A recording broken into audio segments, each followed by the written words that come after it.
Hello viewers, Saturday night వచ్చేసింది. సరదాగా chicken వండుకుందాం అంటే ఫ్రెండ్స్ బయలుదేరి చికెన్ తెచ్చుకుందాం అని వచ్చాం. చికెన్ రేట్ చూస్తే 240 ఉంది. సరేలే అని చెప్పేసి ఒక కేజీ చికెన్ అయితే తీసేసుకున్నాం.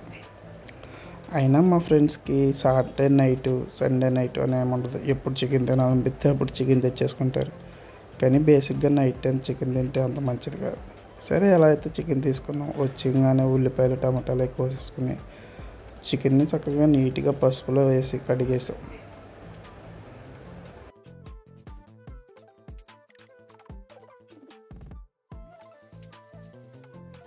అలా చికెన్ని నీట్గా కడిగేసిన తర్వాత స్టవ్ మీద గిన్నె పెట్టుకుని దాంట్లోకి సరిపడా నూనె వేసుకుని హీట్ అయ్యేదాకా వెయిట్ చేసాం.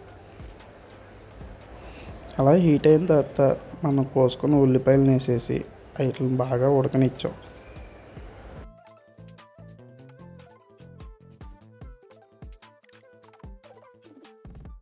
ఉల్లిపాయలు ఉడికిని అనిపించినప్పుడు పచ్చిమిరపకాయలు కూడా వేసేసి కాసేపు వాటిని కూడా ఉడకనిచ్చేసి, అలాగే వేసుకుంటే కొంచెం అల్లం పేస్ట్ కూడా ముందుగానే వేసేసుకోవచ్చు. మేమైతే కొంచెం వేసుకున్నాం ముందుగానే. అల్లం పేస్ట్ కూడా వేసుకున్న తర్వాత కాసేపు తిప్పేసి బాగా ఈ రెండింటిని ఉడికిన తర్వాత బాగా మిక్స్ చేసేసి చివరిగా మనం కోసుకున్న టమాటాలు కూడా వేసేసి ఈ మూడింటిని బాగా ఉడకనియాలి. ఈ ఉడికిన తర్వాత మనం కడిగి పెట్టుకున్న చికెన్ కూడా దీంట్లో వేసేసి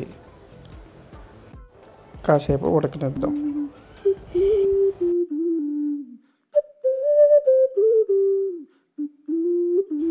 ఆ తర్వాత కాసేపు ఆగి కొంచెం పసుపు వేసుకుని మూత పెట్టేసి కాసేపు అలా వదిలేద్దాం. ఈ చికెన్ ఉడికే లోపల రైస్ కూడా ఉడికిపోతే బాగుంటుంది. అందుకని అలా అది ఉడుకుతూ ఉంటుంది. ఇంతలోకి రైస్ పెట్టేద్దామని రైస్ని నీట్గా కడిగి 2 సార్లు కానీ 3 సార్లు కానీ కడుగుతాయి. దాన్ని మేము రైస్ కుక్కర్లో పెట్టేస్తాం.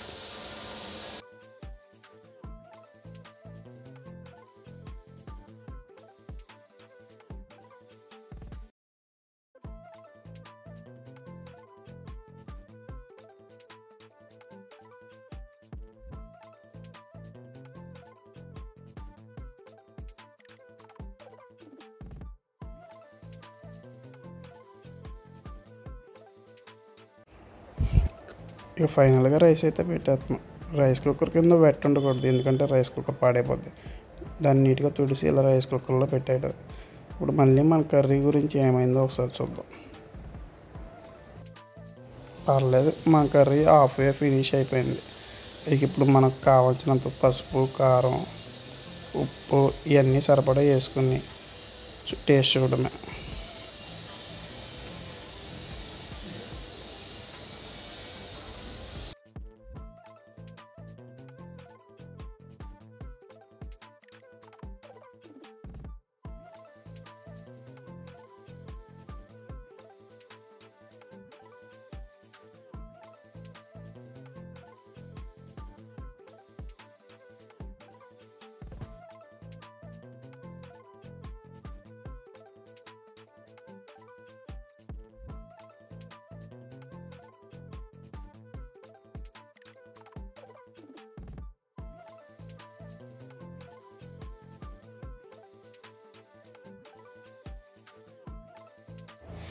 ఒకసారి రైస్ పరిస్థితి ఎక్కడి దాకా వచ్చిందో చూద్దాం. ఏమన్నా ఉడికిందో ఇంకా ఉడకలేదు, ఉడకాలి.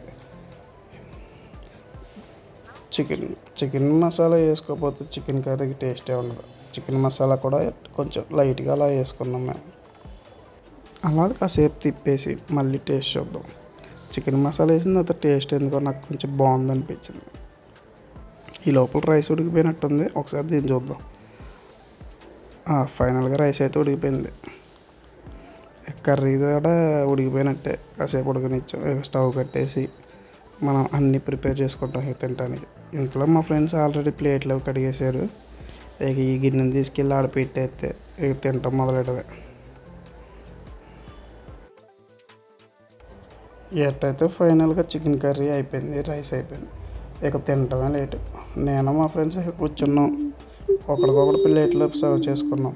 ఫైనల్గా ఫుడ్ అయితే పెట్టుకున్నాం. టేస్ట్ ఎలా ఉంటుందో చూడాలి.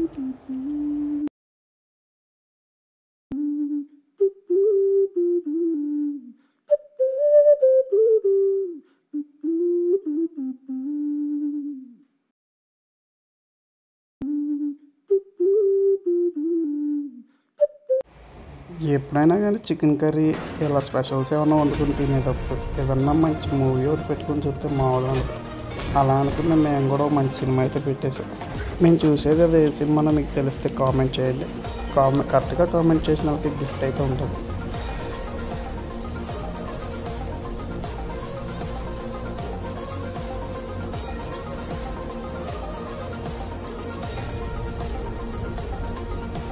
మా ఫ్రెండ్ గారు ఇక్కడ చికెన్ కర్రీ గుద్దేస్తున్నాడు. టేస్ట్ ఎలా ఉందిరా? ఇలాంటి వీడియోస్ కోసం ఇంకా మా ఛానల్ సబ్స్క్రైబ్ చేయని వాళ్ళు ఉంటే సబ్స్క్రైబ్ చేసి బెల్ ఐకాన్ యాక్టివేట్ చేసుకోండి.